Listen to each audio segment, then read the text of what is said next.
ఆలయ స్థలం ఇక రామాలయ నిర్మాణాన్ని వ్యతిరేకిస్తున్నారు స్థానిక దళితులు దళిత సంఘాలు. ఇక అది రామాలయం కాదు గొంతెనమ్మ ఆలయం అంటూ కూడా హైకోర్టులో పిటిషన్ దాఖలు చేశారు. అయితే ప్రస్తుతం సింగిల్ జడ్జ్ విచారణలో ఉన్నటువంటి ఈ స్థల వివాదం ఎట్టకేలకి ఇప్పుడు ఒక శంకుస్థాపన వరకు చేరింది. మార్చ్ 27 నుంచి రామాలయం కోసం రగులుతోంది ఆకువీడు. సో శ్రీరామనవమి రోజు నుంచి ఈ రోజు వరకు కూడా ఇంకా అక్కడ ఉద్రిక్తత పరిస్థితి నెలకొంటూనే ఉన్నాయి. హై టెన్షన్ వాతావరణం మధ్యలో ఈ రోజు RRR 500 మంది పోలీస్ బందోబస్తు మధ్యలో ఆలయ శంకుస్థాపన కార్యక్రమానికి అక్కడ ఆయన చేరుకున్నారు. సో గతంలో ఎప్పుడో ఉన్నటువంటి ఆలయం అది. సో పురాతనమైన ఆలయం. కొంతమంది అక్కడ కావాలని దాన్ని సప్రెస్ చేసే ప్రయత్నం చేశారు, అణగదొక్కే ప్రయత్నం చేశారు. కాబట్టి ఎలాగైనా సరే నేను అక్కడ మాత్రం ఆలయ నిర్మాణాన్ని చేపట్టకుండా వదిలిపెట్టను అని RRR దీక్ష పూనుకున్నారు. డైరెక్ట్ గా ఆయన అదే రకంగా పట్టు వదలకుండా ముందుకు వెళ్ళి చందాలు వసూలు చేశారు. రకరకాలుగా ఆయన క్రౌడ్ ఫండింగ్ చేశారు. ఆలయ నిర్మాణం కోసం హిందూ బంధువులారా బయలుదేరండి అన్నట్టు కూడా కొన్నిసార్లు పిలుపునిచ్చారు. ఎట్టకేలకి RRR అనుకున్నట్టుగానే ఆకువీడిలో ఆలయ నిర్మాణానికి శంకుస్థాపన చేస్తున్నారు. మరి ఇది ఎలా ముందుకెళ్తుంది, ఎంతటి హైటెన్షన్ మధ్యలో ఈ ఆలయ శంకుస్థాపన జరుగుతుంది కాబట్టి చివరి ఆఖరి వరకు ఎటువంటి ఇంకా గొడవలు ఉంటాయి, దీని వెనుక ఎంత తగాదా మారుతుందో చూడాలి.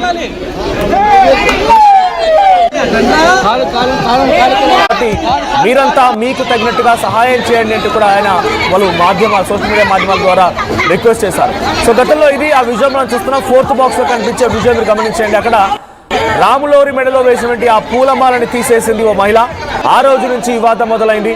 RRR ఆ రోజున ఆకువీడికి వెళ్ళిపోయి తన నియోజకవర్గ పరిధినటువంటి ఆకువీడికి వెళ్ళి అక్కడ రాముల వారి పురాతన ఆలయం ఉండే ఆలయానికి వెళ్ళి సందర్శించి మొక్కుకొని రామ కళ్యాణం రోజున అక్కడ శ్రీరామనవమి రోజున అదే రోజున అక్కడ ఆయన ఆ రాములోరి మెడలో పూలమాల వేసి వచ్చారు. ఆ పూలమాలని కొంతమంది స్థానిక దళితులు తొలగించడం, ఆ తర్వాత ఉద్రిక్త పరిస్థితి దారితీయడం, అక్కడి నుంచి ప్రతిరోజు ఆకువీడిలో ఒక హైటెన్షన్ వాతావరణమే కొనసాగుతోంది. పలువురు నాయకులపై దాడి చేయడం, వాళ్ళు అంతా కూడా రక్తపు మడుగులో కొట్టుమిట్టాడడం. ఎందుకు ఈ మాట చెప్తున్నారంటే ఏకంగా మేకులు కొట్టారు, తల్లో మేకులు కొట్టారు, ఒంటికి మేకులు కొట్టారు, రాళ్లతో వాళ్ళపైన దాడి చేశారు. ఇవన్నీ జరుగుతూ వచ్చాయి. ఒక్కసారిగా ఈ హైటెన్షన్ వాతావరణం అంతా అన్ని కూడా సీరియస్గా తీసుకున్న RRR ఎలాగైనా సరే ఎవరు అడ్డొచ్చినా సరే, ఎంతమంది అక్కడ అడ్డుగా ఉన్నా సరే నేను మాత్రం ఇక్కడ ఆలయ నిర్మాణాన్ని మాత్రం చేపట్టి తీరుతానని RRR దీక్ష పునర్ ఆ రకంగానే ముందుకు వెళ్ళారు. అయితే మొన్న ఈ మధ్య కొంతమంది ఇక్కడ గొంతెనమ్మ ఆలయం అనేది ఉండేది, ఆ ఆలయాన్ని నిర్మించకుండా ఇక్కడ RRR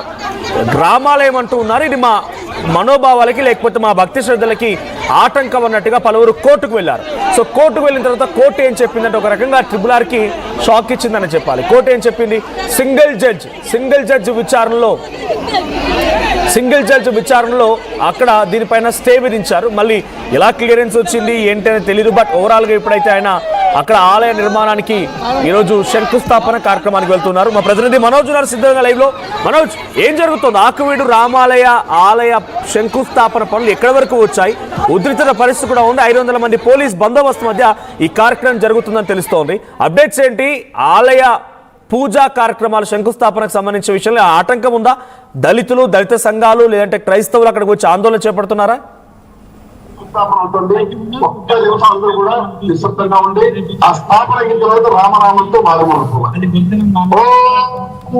స్థానిక దళితులతో పాటు దళిత సంఘాలు కూడా ఆరోపిస్తున్న పరిస్థితి నెలకొంది. ప్రస్తుతానికి రఘురామకృష్ణరాజు చెప్పిన దాని ప్రకారం 1930 నుంచి కూడా ఇక్కడ ఈ ఆలయం ఉందంటూ ఈ పునర్నిర్మాణం చేయాలంటూ కూడా తలపెట్టారు. ప్రస్తుతం రఘురామకృష్ణరాజు తలపెట్టిన ఈ కార్యక్రమానికి అయితే భారీగా స్పందన రావడంతో పాటు ఇది కాస్త కేసు హైకోర్టులో కూడా వేయడంతో హైకోర్టు కూడా రామాలయ నిర్మాణానికి సంబంధించి శంకుస్థాపనకు ఆటంకాలు లేవని చెప్పడంతో ఈ రోజు ఉదయం 7:14 నిమిషాలు ప్రస్తుతం అక్కడ మనం కార్యక్రమం కూడా వీక్షించే ప్రయత్నం చేద్దాం. ప్రస్తుతానికైతే ఇక్కడ రఘురామకృష్ణరాజు 7:14 నిమిషాలకు ఇక్కడ శంకుస్థాపన కూడా చేస్తున్నారు. అయితే గత కొన్ని రోజుల నుంచి ఈ రామాలయం వివాదాస్పదంగా మారిందని చెప్పాలి. ఇక్కడ దళితులు ముఖ్యంగా తీవ్రస్థాయిలో వ్యతిరేకించారు. అయినప్పటికీ కూడా ప్రస్తుతం ఇక్కడ భారీగా దాదాపు 500 మంది పోలీసులు, అంటే కృష్ణతో పాటు ఎన్టీఆర్ జిల్లా, పశ్చిమ గోదావరి జిల్లా, తూర్పు గోదావరి జిల్లా, మొత్తం 4 జిల్లాల నుండి భారీగా పోలీసులు కూడా వచ్చారు. పోలీసుల ఆధీనంలో మొత్తం ఆకివీడు పెదపేట ఉందని చెప్పి ప్రస్తుతానికి అయితే పెదపేటకు సంబంధించిన వారెవరు కూడా బయటికి రాని పరిస్థితి కూడా నిలబడి ప్రస్తుతం మనం చూడొచ్చు విజువల్స్ లో రఘురామకృష్ణరాజు స్వయంగా అక్కడ శంకుస్థాపనకు సంబంధించి పూజ కూడా చేస్తున్నారు. అంతేకాకుండా కైకలూరు ఎమ్మెల్యే కామినేని శ్రీనివాస్ మరియు కాంగ్రెస్ మాజీ ఎంపీ కనుమూరి బాబురాజు కూడా ఇక్కడికి వచ్చారని చెప్పారు. అయితే గత కొన్ని రోజులుగా ఈ వివాదం నడుస్తున్నప్పటికీ కూడా ప్రస్తుతం ఇది కాస్త రఘురామకృష్ణరాజు పాజిటివ్ గా కోర్టు చెప్పడంతో ప్రస్తుతం ఇక్కడ పూజ కార్యక్రమాలు అయితే కొనసాగుతున్నాయి. దాదాపు కృష్ణ శిలలతో దాదాపు 1 కోట్ల రూపాయల వ్యయంతో ఈ నిర్మాణం చేపడుతున్నారు. ప్రస్తుతానికైతే అనుకున్న దాని ప్రకారమే భారీగా విరాళాలు కూడా వచ్చిన పరిస్థితి నెలకొంది. పెద్ద ఎత్తున ఇక్కడికి రామాలయ నిర్మాణానికి శంకుస్థాపనకు గత 2 రోజుల నుంచి కూడా పెద్ద ఎత్తున జన సమీకరణ కూడా చేశారు.